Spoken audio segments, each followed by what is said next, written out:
ঈদ পরবর্তী শুভেচ্ছা বিনিময় সবাইকে মোবারক। আর বিশেষ করে আপনাদের সবাইকে ধন্যবাদ জানাই। আমি এই এলাকায় সন্তান আমার এলাকাতে আপনাদের উপস্থিত, এজন্য আপনাদের বিশেষ ধন্যবাদ জানাই। যদিও আপনাদের কোনো ব্যবস্থা করতে হয় এজন্য আমি দুঃখিত। আর দুপুরের সাংস্কৃতিক সংগঠন যেভাবে সুন্দর এবং ভালো চলে সেই দিক থেকে আমরা কাজ করতে হবে। আর সংগঠন সামনের দিকে কিভাবে এগিয়ে নেওয়া যায় এবং কিভাবে উন্নয়ন দিয়ে এগিয়ে নেওয়া যায় সেই দিকেও লক্ষ্য রাখতে হবে। আর আমরা যারা যে সমস্ত পদে আছে বা যে সমস্ত দায়িত্বে আছে, যেমন ক্যাশিয়ারের কাজ, সে তার ক্যাশ সম্পর্কে বক্তব্য দেবে যে ক্যাশের কি অবস্থা বা কার কাছে মালিক চাঁদা হয়, কার কি অবস্থা, ক্যাশের কথা বলতে হবে। যেমন তারা বলে বলতে এবং সেক্রেটারি সংগঠনের কি দিক নির্দেশনা, কি উদ্দেশ্য, এটা সেক্রেটারি তুলে ধরবে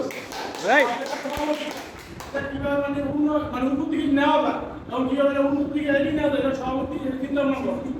আর আমরা যারা সহকারী সাংগঠনিক সহসভাপতি সেক্রেটারি আছে, যে কোনো মধ্যে সভাপতি একটা জিনিস হয়ে যেতে পারে যে সহসভাপতি সে দায়িত্ব পালন করতে হবে।